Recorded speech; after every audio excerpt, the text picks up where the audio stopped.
ये देखते ही हैं, जाहिर सी बात है कि सफलता चुनौतियों, संकटों, विषमताओं के साथ कैसे पत्रकारिता को आगे लेकर जाना है, पत्रकारिता के मापदंडों को गिरने नहीं देना है, ये जाहिर सी बात है आपके जीवन से, आपके जो भी तमाम काम रहे हैं उनसे समझा जा सकता है। तो सर, सबसे पहले हम दरअसल बहुत बार ये कहते हैं कि media in its worst phase और media is falling down, media की जो क्वालिटीज हैं, जो संकल्प हैं, या जो मीडिया के लक्ष्य और चुनौतियां होनी चाहिए, उनसे आप कहीं परे जा रहे हैं।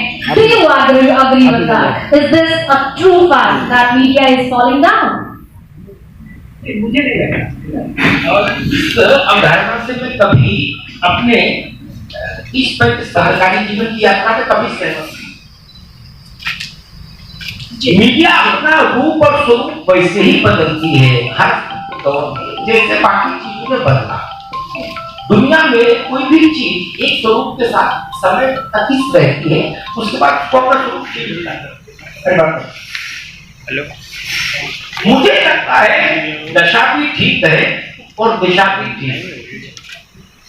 मसला ये है जो मैंने महसूस किया, print media, electronic media, social media, तमाम यात्राओं को देखने के बाद वो बात करते थे श्री राम शर्मा जी कि हम सुधरेंगे, युग सुधरेगा। परिवार जिन्होंने स्थापित किया, हाँ जी, हाँ जी, वही मामला है। अब मूल्य हमारे अंदर ज्यादा है, उससे मीडिया की जो इम्यूनिटी पावर की वो कम। क्या बात है। तो वैक्सीन वहां जाए, कोरोना की तो आ गई, वो जब तक हम अपने लिए सुधार नहीं करेंगे। अभी इस कार्यक्रम होने से पहले आगरा में तो लोग बैठे थे, लोग चाय पर, तो लोग ये चर्चा कर रहा है कि पत्रकारिता में संकट नहीं है।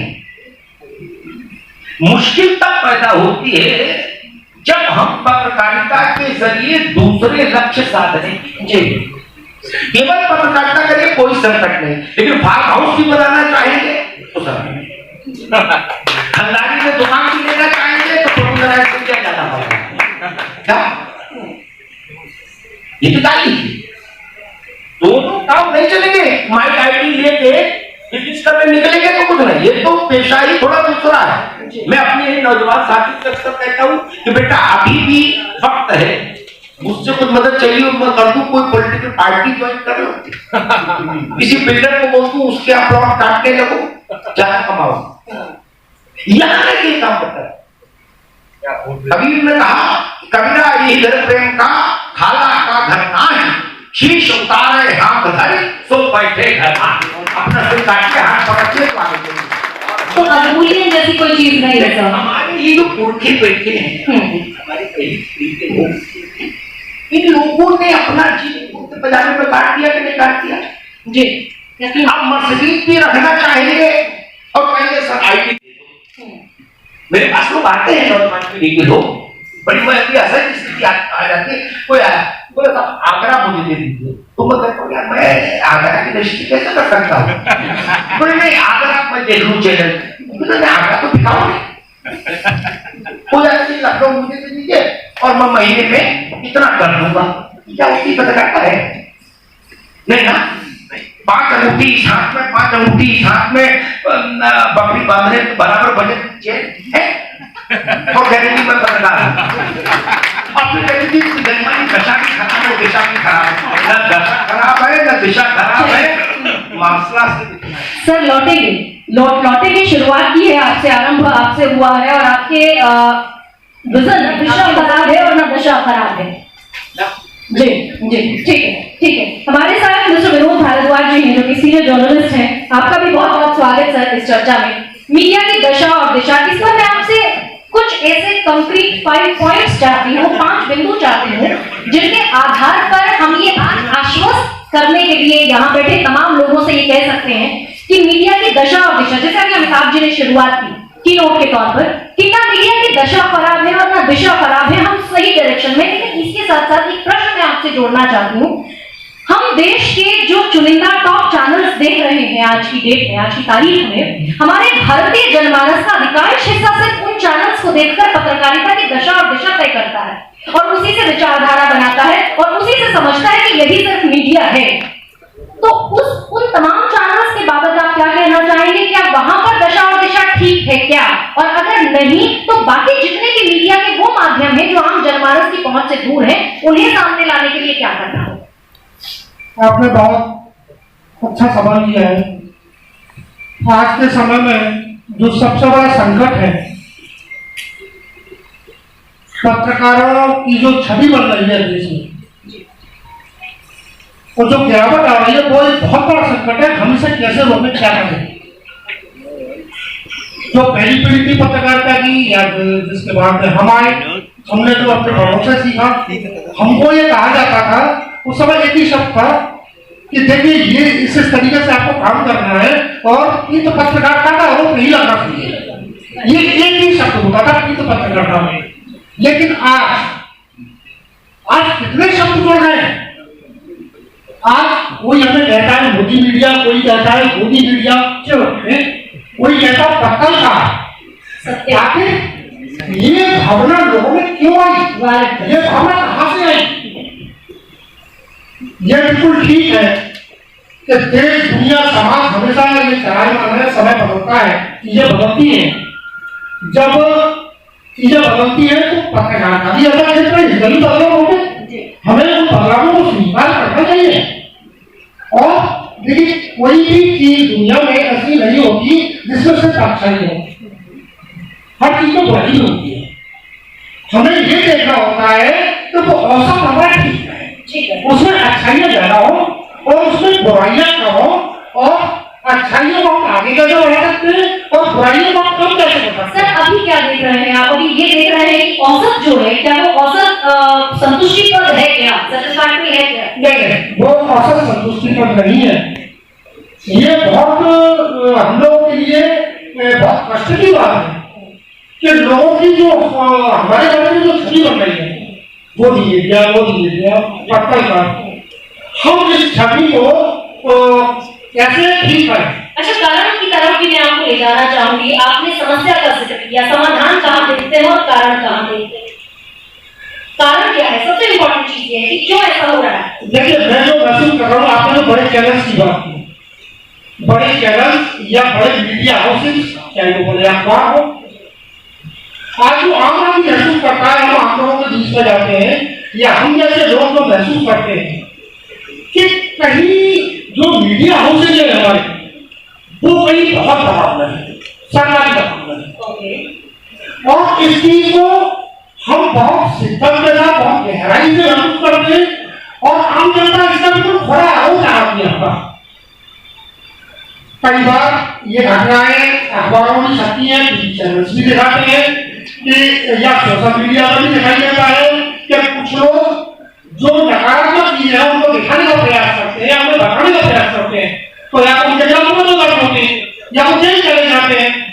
तो ये जो स्थितियां हैं, ये जो डर और भय का जो माहौल जो बनाया जाता है, ये भी आम जनता के बीच हमारी छवि को, भले ही कुछ घटनाएं चल रहा है, लेकिन ये चल घटनाएं बहुत नकारात्मक छवि बनाती है। अच्छा, यही से प्रश्न पैदा होता है सर कि क्या एक मछली जो सारे तालाब को गंदा कर देने वाली जैसी कहावत है, क्या गेहूं के साथ जैसे गुड़ भी पिस जाता है? ये तमाम चीजें हमारे जो समुदाय पर भी लागू है, इस पर भी हम लौटेंगे। लेकिन फिलहाल हमारे साथ अगले इसके साथ चर्चा को आगे बढ़ाएंगे आपके साथ ही।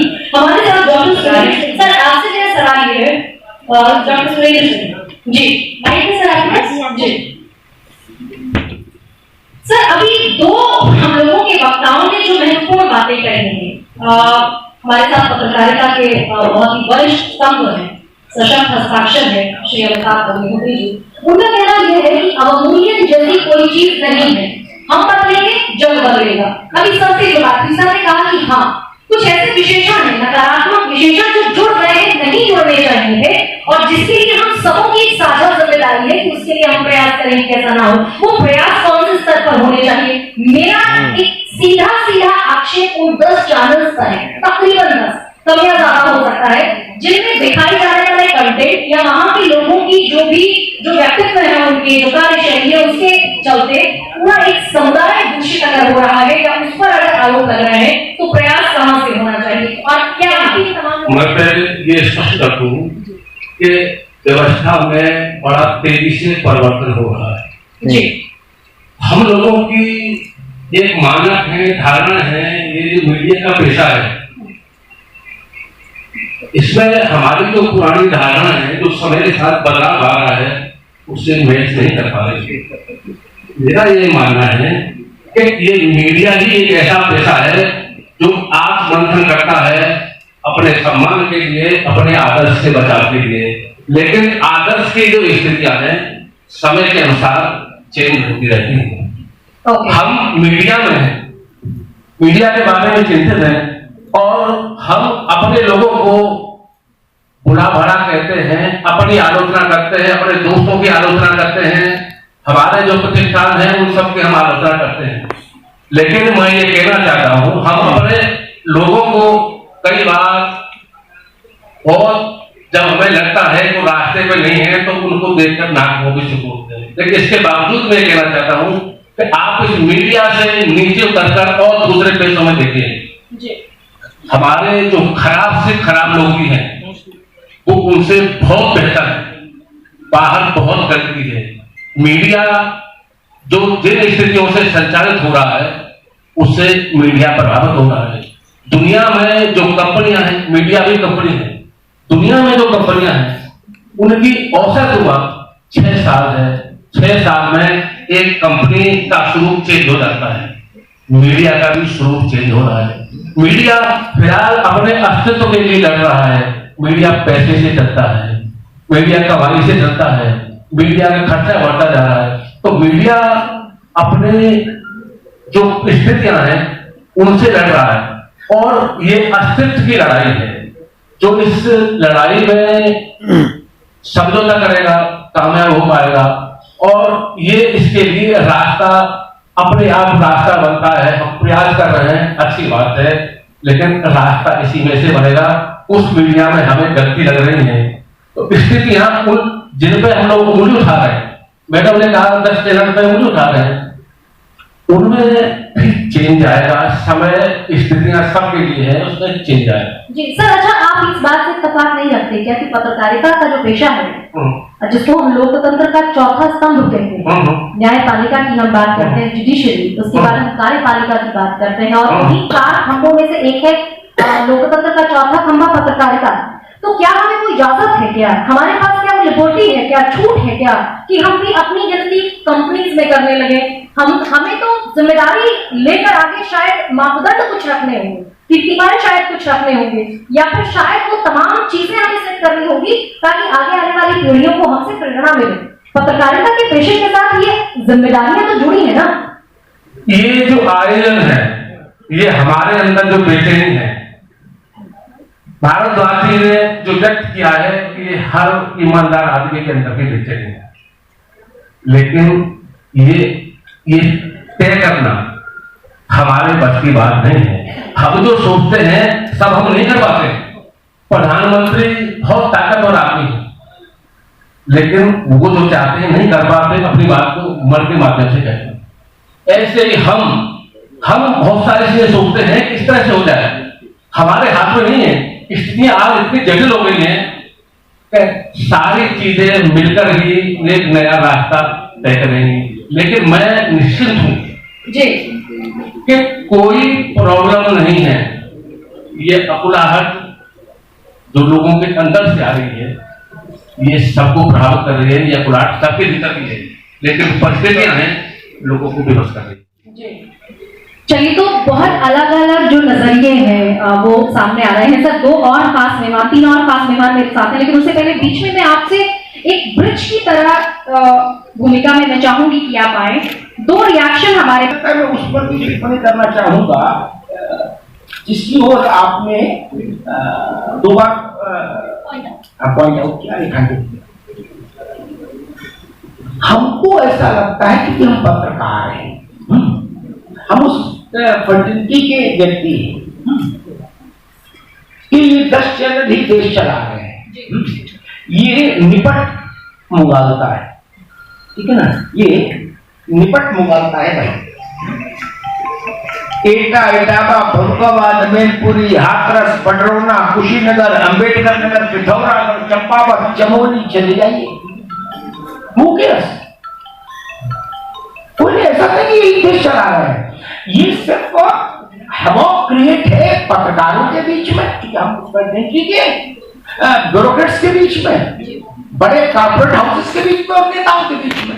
और ये पूरा सब जो घटाना कर लो कैलकुलेटर लेके, तो देश की आबादी का 0.5% में 135 करोड़ की जनता है लिखत पढ़त में। मैं तो मानता हूं 150 क्रॉस हो गया, जनसंख्या गिनती होगी तो हो जाएगा। मैं एक महत्वपूर्ण बात कहना चाहता हूं, जो बात भाई साहब कह रहे थे वो मेरी ही बात को आगे बढ़ा है। ये जो हमारे ऊपर विशेषण जुड़े ना, ये कितने थोपे नहीं है, हमारे आचरण में वो कमियां पाई गई इसलिए ऐसा हो गया। दूसरी चीज मैं और कहूंगा,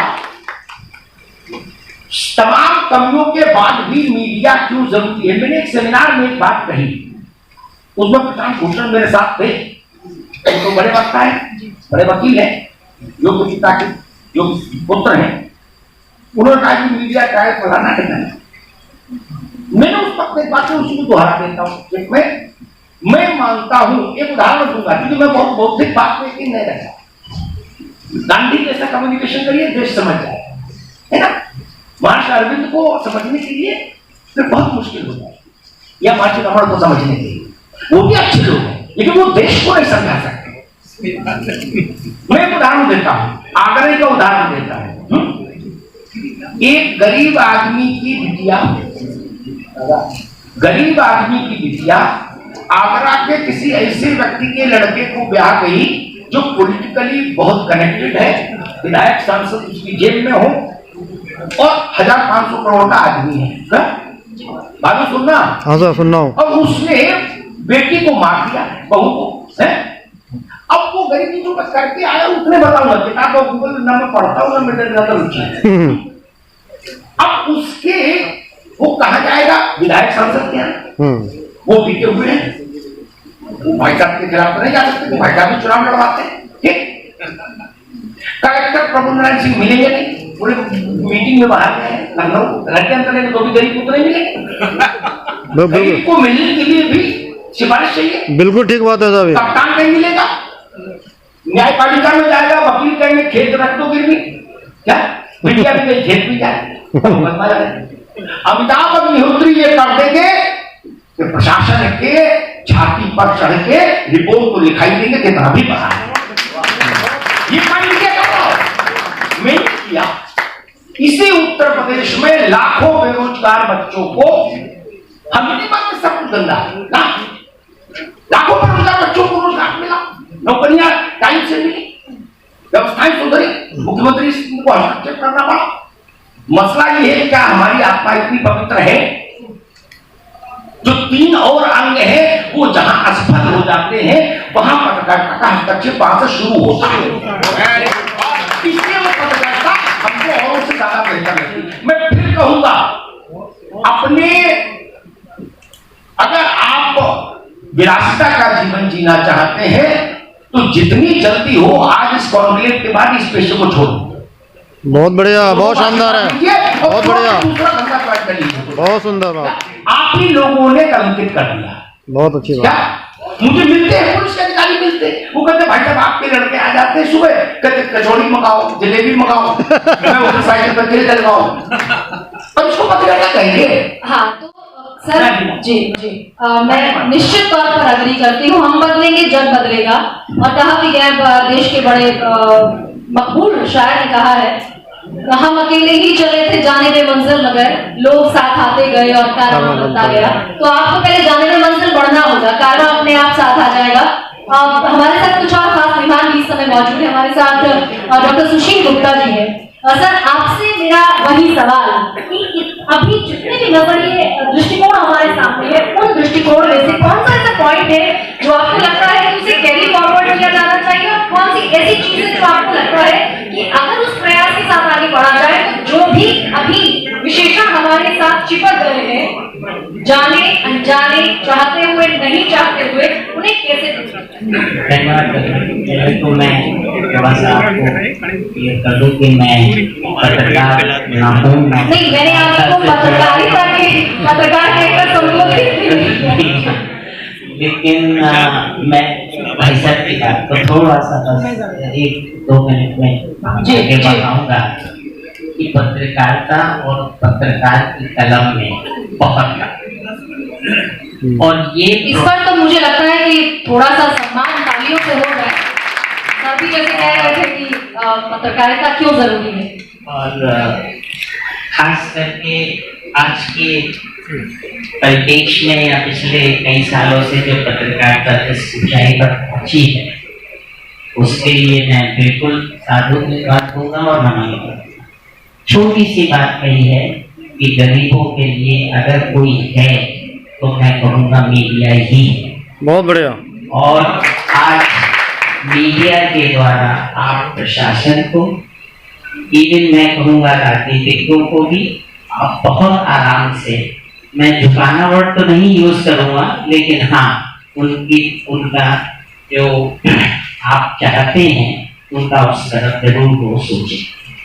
लेकिन थोड़ा सा मैं, माफ कीजिएगा, आप लोग सब पत्रकार लोग यहाँ बैठे हैं और मेरे मन में ये काफी कुछ है कि थोड़ा सा हम लोग अच्छे कामों को भी पत्रकार लोग उसको आगे बढ़ाएं और उससे प्रेरणा लोगों को मिलेगी। और बहुत सारी न्यूज़ ऐसी भी हो सकती है जिनको कि हमें सोचना पड़ेगा कि आने वाले समाज या यंग जनरेशन पे उसका क्या असर पड़ रहा है। मुझे पूरी उम्मीद है कि आप मेरी बात को समझ लेंगे। अगर 1-8 मिनट में और लूंगा जी कि अभी कोरोना टाइम में बहुत सारे पत्रकार पत्रों ने या समाचार पत्रों ने बहुत अच्छे काम किए, और एक काम ऐसा किया था जिसमें कि उन्होंने कुछ आह्वान किया, और मैं आपको सत्य बता रहा हूँ गंगा जी कि दूसरे दिन सुबह उस दफ्तर के बाहर 2 AC वहां मिले और कोई उनको बताने वाला नहीं था कि किसने दिए, क्यों दिए। तो ये प्रेरणा भी आप ही लोग जागृत कर सकते हैं, और मुझे पूरी उम्मीद है कि आने वाले समय में थोड़ा सा न्यूज में अगर आप लोग और परिवर्तन करके अच्छे कामों को और आगे बढ़ाएं तो आप ही हैं जो सब कुछ आगे ला सकते। बहुत बढ़िया, बहुत शानदार। तमाम चीजों को सुनने के बाद मुझे ये जो समझ में आया है वो ये कि आलोचना सबसे ज्यादा उसी की होती है जिससे अपेक्षाएं सबसे ज्यादा होती हैं। मुझे लगता है कि आप सब इस बात से इत्तेफाक रखते होंगे, घर का जो सबसे बड़ा बुजुर्ग है उससे ये अपेक्षा रखी जाती है कि वो सबका ख्याल रखे। अगर वो ऐसा नहीं करेगा तो आलोचना उसकी जगह, अगर कोई छोटा बच्चा होगा तो आलोचना उसकी नहीं होगी, लेकिन एक जिम्मेदार व्यक्ति की आलोचना ज्यादा होगी। तो बस ये समझने की आवश्यकता है कि पत्रकारिता एक बहुत बड़ी जिम्मेदारी का पेशा है। जब आ रहे हैं तो देखभाल कराए, सोच समझ कर आए। सर ने भी उन्हीं तमाम चीजों को रखा था सामने। डॉक्टर गिरिजा शंकर शर्मा हमारे साथ हैं, farmer head of the department mass communication and journalism, doctor BRA university. Sir आपका भी चर्चा में सहयोग चाहेंगे। यही पॉइंट, बेसिकली यही पॉइंट, बहुत सारी खूबसूरती है मीडिया की। हम बहुत सारी ऐसी मुहिम याद कर सकते हैं। आपको याद होगा एक बच्चा प्रिंस नाम का, अब से 12 या 13 बरस पहले, मैं जब पत्रकारिता में बमुश्किल 3-4 साल पहले आई ही थी, एक ड्राइव चल और रातों रात पूरा प्रशासनिक अमला लगा रहा, उस बच्चे को सुरक्षित बाहर निकाल लिया गया। 2013 में हमने निर्भया मामला देखा, दिल्ली की सड़क पर एक गैंग रेप हुआ, और उसके बाद कैसे उस मुहिम को हथियार के तौर पर इस्तेमाल किया गया। बाकायदा एक्ट बना, उस पर कमेटी बनाई गई फॉर्मर जस्टिस के साथ, उस पर एक्ट बना, तमाम चीजें हुई।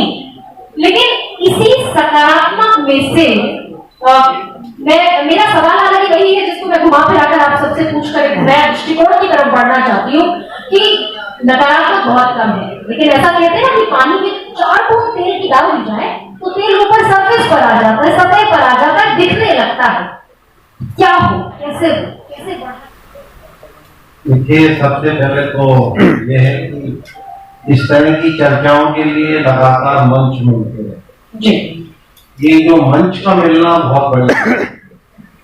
ये मंच हमारे पाई मार्केट की तरह से काम करते हैं, जैसे लॉन्ड्री है या कपड़े धोने का स्थान है, क्योंकि जब तक हम अपने शॉर्ट कमिंग्स को और लिमिटेशंस को नहीं समझेंगे, जब तक हम अपनी स्थिति के बारे में रूबरू नहीं होंगे, तब तक ना तो हम बहुत हाइपर में जाकर के बड़ी बातें करके कहें कि ये बहुत अच्छी बात है, या हम बहुत ग्राउंड रियलिटी में जाएं तो कहने की बात ये है कि जन्नत का ख्याल तो बहुत अच्छा है गालिब, पर हकीकत हमको सब मालूम है। तो ये सभी जानते हैं कि कौन क्या है। मैं किसी व्यक्ति विशेष की बात नहीं कर रहा हूँ। यहाँ सबसे वरिष्ठतम लोगों में श्रद्धेय और आदरणीय रमाशंकर जी हैं, जिन्होंने आदि पुरुष कृष्णदत्त पालीवाल जी के समय से काम किया है और उनके सामने पूरा युग पूरा रहा है। आप सभी लोगों को ये जानकर के खुशी होगी कि इस मंच के माध्यम से मैंने कई साल बाद उनको यहाँ पर देखा। तो सबसे पहले तो ये है कि मंच आपको लगातार मिलते रहे। जब आपके पास में कोई मंच ही नहीं होगा तो आप कहाँ कहेंगे, किससे कहेंगे? सामान्यतः समाज में जो प्रतिष्ठित व्यक्ति होते हैं, उनकी ग्राउंड रियलिटी पे सबसे बड़ी पहली परिभाषा क्या होती है? पहली परिभाषा है, क्या टॉप के कॉन्वेंट स्कूल में मेरे बच्चे का एडमिशन करा पाए? जी जी जी। शाम को मेरे रिश्तेदार का एक्सीडेंट हो गया है, क्या डीएम से रात में ऑटोप्सी करा पाए? इस मामले में पुलिस में एसएसपी से मुलाकात करा पाए? या इसी तरह के मामले जिसकी तरफ थोड़ा सा नस्तर लगाया था अमिताभ ने, और अल्टीमेटली विनोद जी जिसको संघर्ष को करते रहे, सुरेंद्र जी करते रहे, बच्चन सिंह जी और हमने जिस अखबार में थे एक साथ ही काम किया, एक साथ ही छोड़ा उसको। फिर उसके बाद में तो पहले क्या था और अब क्या था, हम लोग जब मीडिया में स्केलिंग करते हैं तो दो तरह की बातें करते हैं। Journalism before independence and after independence.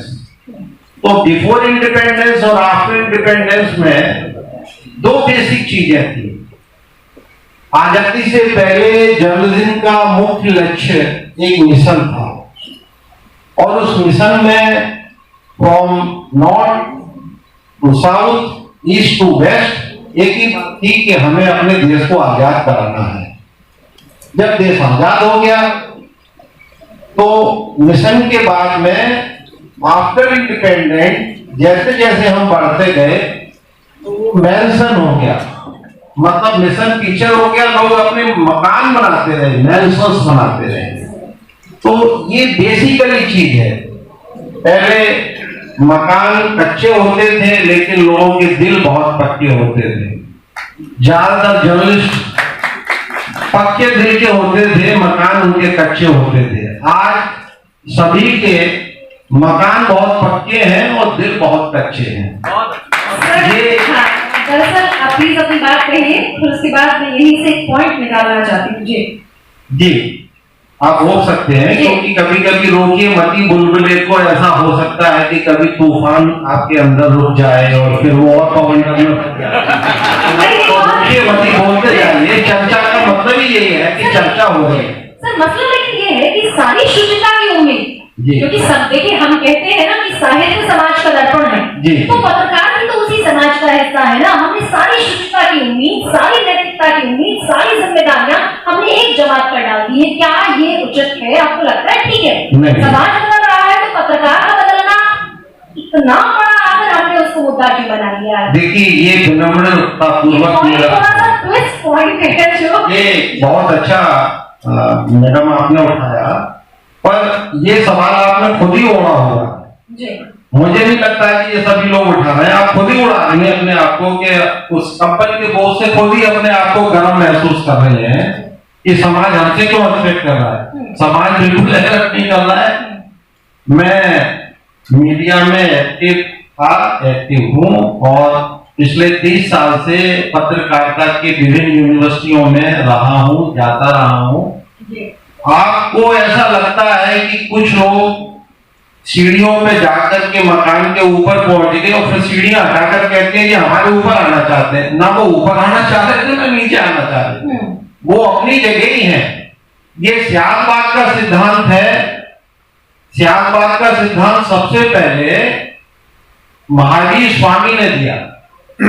Mahavir Swami बहुत बड़े थिंकर थे और उसी को चुरा करके आइंस्टीन के रिलेटिव थ्योरी आती है, टू बी और नॉट टू बी। अगर आप यहां बैठे हैं तो मेरे सामने के सारे लोग मेरे सामने हैं, मेरे पढ़े लिखे लोग आ रहे हैं, वो ज्यादा विजनरी हैं, वो ज्यादा समझदार हैं। आज सोशल मीडिया के जो तमाम हथियार हो गए हैं, अब बड़ी बड़ी स्टोरीज जो सारी दुनिया में ब्रेक हो रही हैं, वो बड़े बड़े अखबार ब्रेक नहीं कर रहे हैं, वो अब आजकल सोशल मीडिया के सिविल मैन कर रहे हैं। और इस समय एक बड़ा कांड हुआ था, मैं किसी की बुराई नहीं करना चाहता हूं, मैं हमेशा पॉजिटिविटी देखना चाहता हूं।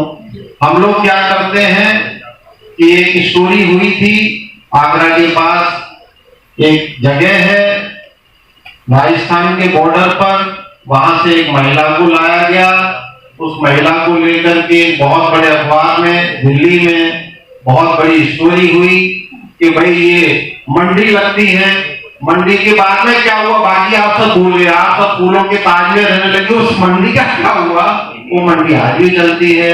उस महिला का क्या हुआ उसके बारे में किसी ने नहीं पूछा। एंकर को अपने पैसे मिल गए, अखबार वाले को टीआरपी मिल गई, बाकी लोगों को फॉलो कर रहे हैं आप। हाँ, यही है, ये सबसे बड़ी समस्या है और उसको समस्या न माने। हम अपने घर में देखते हैं कि हमारे साथ में पहुंच जाए तो सब कहेंगे हमारा रिश्तेदार है, और अगर कोई गरीब है तो कहेंगे अरे बहन हमको मतलब नहीं, कोई लेना देना नहीं है। मैं उसका थोड़ा साफ जवाब दूं, पत्रकारों से क्यों ज्यादा उम्मीद की जाती है? हाँ, इम्पोर्टेंट क्वेश्चन। आप एक सवाल जैसे तो ये ठीक है कि जैसा समाज होगा वैसे ही हम पत्रकार समाज का हिस्सा, तो हम उससे अछूते नहीं रह सकते। हम भी बिल्कुल वैसे ही हो जाएंगे जैसा समाज होगा। समाज अगर अच्छा है तो हम अच्छे, समाज अगर खराब हो रहा है तो कहीं हम पे असर आएगा। लेकिन आपका जो सवाल मैं उसका जवाब दूंगा, क्योंकि हम अखबार छापते हुए या टीवी पे खबर पढ़ते हुए गलत लोगों पे उनके खिलाफ कमेंट करते हैं, उन पर हम एक तरह से धरा बोलते हैं, हमला करते हैं, उनके खिलाफ कानूनी कार्रवाई की बात करते हैं। लेकिन अगर हम कहीं अपने तौर तरीकों से गिरेंगे तो लोग उसका उंगली उठाएंगे, लोगों की नजर होगी, क्योंकि हम दूसरों पर उंगली उठाते हैं। ठीक है, इसलिए हमसे उम्मीद ज्यादा की जाती है और हमें ज्यादा सावधान रहना होगा, हमें ज्यादा जिम्मेदार बनना होगा। हम जैसा का तैसा जवाब नहीं दे सकते। हम ज्यादा जिम्मेदार हैं, हम दूसरों पर ज्यादा उंगली उठाते हैं तो हमारी जवाबदेही ज्यादा है। आचार्य विवेकानंद एक ही हुए 39 साल में, 39 बरस की बहुत छोटी सी उम्र पाई विवेकानंद ने, लेकिन विवेकानंद का हम जन्म शताब्दी वर्ष मनाते हैं। वो कोई राजनेता नहीं थे, कोई कलेक्टर भी नहीं थे, ब्यूरोक्रेसी में भी नहीं थे और बहुत बड़े पद पर भी नहीं थे, लेकिन हम जन्म शताब्दी वर्ष मनाते हैं। 150 बरस बीतने के बावजूद हम ध्यान रखते हैं कि हमारा देश ने कोई स्वामी विवेकानंद पैदा किया था। कुछ बहुत थोड़े से दिन पहले की बात है, तकरीबन मेरा ख्याल से 15-20 दिन पहले मेरे बच्चे ने कहा कि मां महाराणा प्रताप कौन थे। यकीन जानिए मैं खुद भी नहीं जानती थी, खुद पूरा परिचय उनका नहीं जानती थी कि मैं उसको इन डेप्थ गहराई में क्या बताऊं। कुछ चीजें बताई, उसको 5-6 लाइन बताया, लेकिन उसको और जानने की जो उत्कंठा थी उसने मुझे गूगल बाबा के द्वार पर पहुंचाया। गूगल में जाकर सर्च किया तो महाराणा प्रताप 500 बरस पहले पैदा हुए। लेकिन आज देखिए संचार की ये क्रांति है, ये संचार की ताकत है, ये मीडिया की ताकत है। संचार किसी भी रूप में हो सकता है। 500 बरस बाद आज हम ये जानते हैं कि हल्दी घाटी का युद्ध कहीं हुआ था। मोहम्मद गौरी ने महाराणा प्रताप ने मोहम्मद गौरी को 17 बार हराया था। ये संचार है। और वो महाराणा प्रताप जिन्हें हम 500 साल बाद भी गूगल में जाकर खोज रहे हैं, मेरे ख्याल से सबसे बड़ा उदाहरण हो सकता है कि हमें अपने आप को किस तरीके से आगे के जीवन में चुनौतियों के लिए, संघर्षों के लिए तैयार करना है। लेकिन तमाम एक और हमारे पृथ्वीराज चौहान था वो, पृथ्वीराज चौहान। श्रुति, how long now you have? How long do you have for the session? समाप्ति की Okay, ठीक है। बड़ी बात बस जी सर, अभी एक हमारे पैनलिस्ट है, बस बहुत कम समय में मनोज जी ने बहुत अच्छी बात बताई कि हम हर चीज का तुरंत रिएक्शन नहीं दे सकते हैं। मैं बस यही बता रहा हूँ, एक छोटे से फंक्शन में एक महेंद्र सिंह टिकैत जी की रिपोर्टिंग करने गया और वहाँ मुश्किल से होंगे 600 आदमी, और मैं पहुंचा तो मेरे गर्दन पे हाथ रखे कहते 1.5 करोड़ लोग जहाँ बैठे हैं। मुझे का मरना था इसकी बात रिएक्शन देता हूँ। ठीक बात तो कुछ चीजें परिस्थितियों पर भी निर्भर करती है। बचन सिंह सिकरवार हमारे साथ है, लेकिन उससे पहले श्रोताओं का जरा एक reaction. Full picture of media, what is we are projecting on the TV screen. उससे जो पूर्ववर्ती है बहुत सारे विचार प्रकट करते हैं, क्योंकि जिन सवालों को सब वक्ताओं ने उठाया उसका मैं भक्त बोलूँ। 30 साल से संघर्ष कर रहा हूँ। मैं संवाद भी लिखा करता था एक बड़े अखबार दुनिया और उजाला में आगे। तो सच कहना हर एक की मुद्दे की बात थी, और इसके लिए जैसे उन्होंने कहा कि पहले पत्थर के दिल होते थे, अच्छे होते थे, इसके लिए हम सब दोषी, क्योंकि हमने प्राथमिकता हमारा राष्ट्र समाज नहीं रहा। हमें नौकरी सबसे प्यारी। हमारे दौर में मेरे ही साथी संपादक की देखकर मैंने बहुत संभाल के दिया, वो पूछने गए आपसे खाओ सफाई देने टॉपिक तो पूछने जा रहे हैं, फलाना लोग पूछने जा रहे हैं, और जब हमारे मालिकों ने हमें एक तरह की शरीक करवा दी, पूरी छूट दी, हमारा मन आए बोले। तो इसके लिए पत्रकार खुद दोषी है। और दूसरा बात ये था उसकी पृष्ठभूमि, अगर भूखे नंगे घर का किसी और नौकरी की मैं नहीं आया, केवल जीवन जीने आया है, और पत्रकारिता का पेशा अपना लिया, उससे राष्ट्र और समाज की अपेक्षा नहीं करनी थी। वो केवल जो मालिक दे देता है उसको वो लिखता है, और बल्कि जो मालिक के हित में नहीं है वो दौड़ में बताया जाएगा, चाहे वो पत्रकार के हित में हो उसे भी वो। और वर्तमान में जैसे इसमें पैसे का काम बढ़ता गया, पूंजीवादी व्यवस्था हमारे संचार माध्यमों में आई, वैसे वैसे उन्हें लिखने वाले और अच्छे सच्चे पत्रकारों की जरूरत नहीं है, उन्हें पीआरओ की जरूरत है जो पूंजीपतियों से या राजनेताओं से विज्ञापन ला सकें और धन की व्यवस्था करा सकें।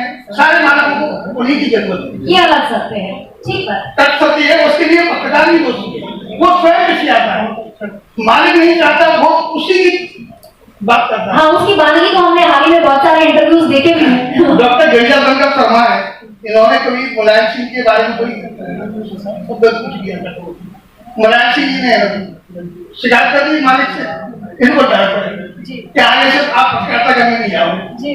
पर इसका ये है सबसे बड़ी बात जो आप पैसे का ये है, पत्रकार का अखबार चला नहीं, मैंने जो कह रहे हैं हमारी रोटी नहीं चल रही, हमने रोटी छोड़ दी, हमने दूसरा काम किया, लेकिन पत्रकारिता का जो लक्ष्य था वो भी जिंदा है।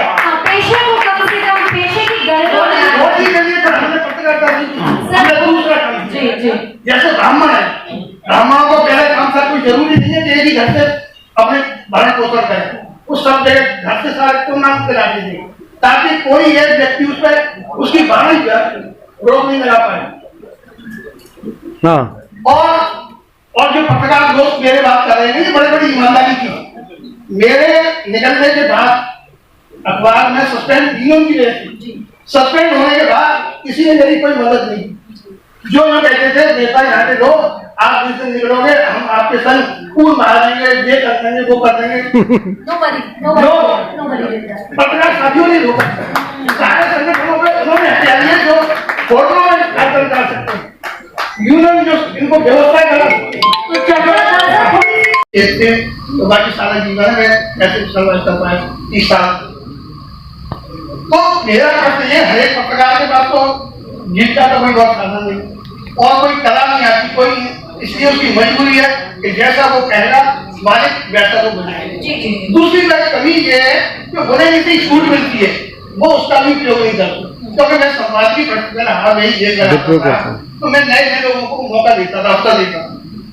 और जो अविश्वास की बात कर रही है आप 30-35 साल बाद एक गरीब आदमी बाहर आया तो उसने कहा करवा कर सबकी मदद करते थे, अब शायद वो सुन रहे बाहर से खेला करके वो आदमी आया फिर मैंने पढ़ा बोला कि पान खाओ चाय पी लो आप, मैंने समझने के लिए मैंने चाय पीता था पान खाता तो बोले करने सवाल कैसे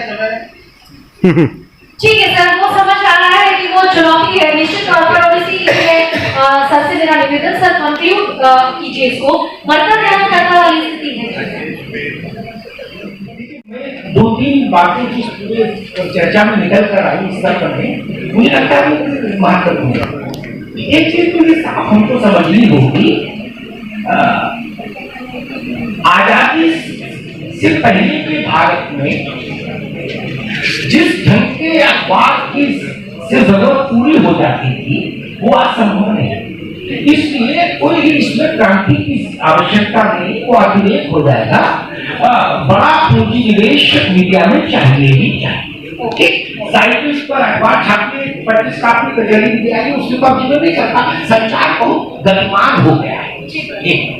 ये तो ये चीज समझना कि उसमें कोई विरोधाभास नहीं, जो लोग ऐसा विरोधाभास करते मुझे लगता है वो अतिरेक में व्यक्तिगत उदाहरणों से नहीं जाऊंगा, इसलिए जीवन को व्यक्तिगत समस्या खड़ा करती है लेकिन वो कोई मीडिया कोई ट्रेंड को बताए। दूसरी बात जो इस चर्चा में मैंने देखी, मुझे लगता है मैं अपनी इस धारणा के साथ हमेशा रहा, ये स्वेच्छा से चुना गया व्यवसाय है।